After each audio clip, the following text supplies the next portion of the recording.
Kasi ito, babakbakin po namin para makapasok. Para meron siyang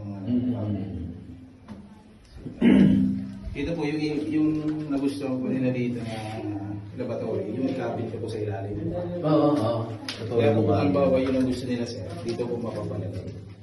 Eh una-una, sa gabala yung cabinet, kasi siyempre po, kontrado po yun. MMPD pa. Oo.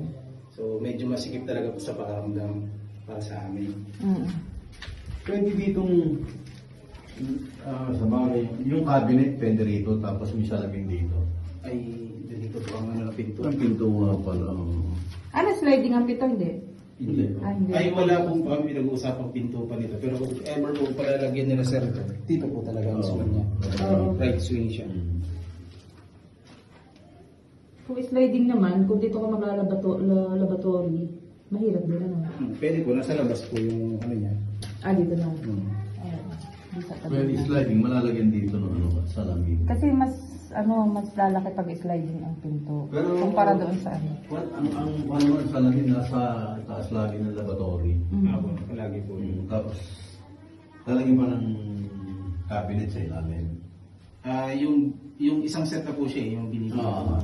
Isang set. Meron ako talaga ang cabinet.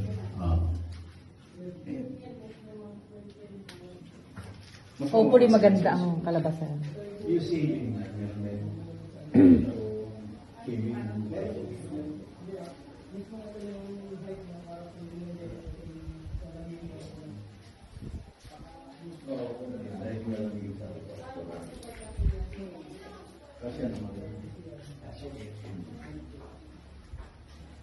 Tapos hindi naka-tiles na? Yan bathroom lang. Ito hindi nakatama.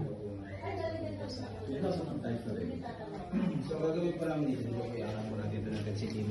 Oo. Itong part nito. So, ibig sabihin po, pag ito inangan namin 10 cm, mas mataas na po ito kaysa dito. So, ito po yung ina-explain ko na. Kapag ito itinaas po natin, dapat taasan. Tataasan. Mas mataas dapat dito. Kasi kung yung tubig, baka po pumunta. Oo.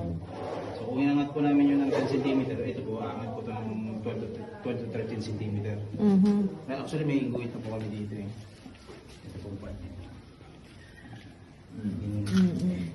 Ayan po yung kapal ng magiging takin. Ito pa po yung kapal ng magiging tiles. So isa po yung sa kinukonsider na bago po magawa namin itong header. Kasi baka po magawa namin yung header bitin pala. Mababakbak. Doon sa coat mo ay hindi pa rin kasama ang tiles nito, ano? Smooth finish pa lang. Pero malaki itong masters. Malaki po. Malaki. Ang ganda po nung isang binabangin dito niya. Makapasok po siya pag sa gitna. Tapos may ilaw siyang dark light. Ganda. Bali siya ay nakapo. Paikot. Pipicturean ko yung banyo ni Janice. Paano mga ilaw. Ganda. Sige, para may idea sila. Sa electrical. Sige. Ganda yung banyo ni Janice. Meron naman po nabibili na ngayon. Bawal sa yung salamin. Meron po nabibili ngayon na May ilaw na. built-in na po na Built-in na. touchscreen na rin po at doon po inulungan.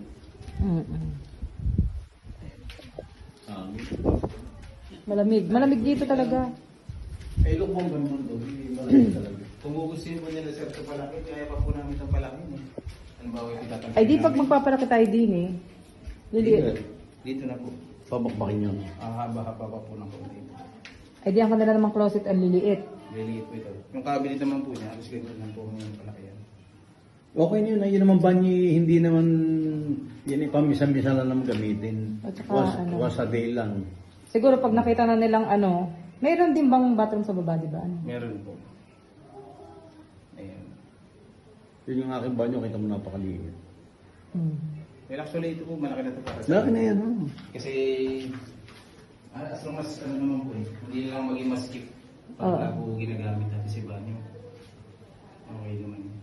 Meron nga po ako na layout dati na lang siya, 1.2 meters. So ito po 1.7 dito. Dito lang po siya. Mas maliit dyan. Tapos pahaba, 2.4. Napagmukha po namin medyo malaki siya. Dahil dun sa tiles. Sa tiles, oo. Maganda din nakakapili naman. Kasi yung tiles po niya, isa lang. Isang uri lang.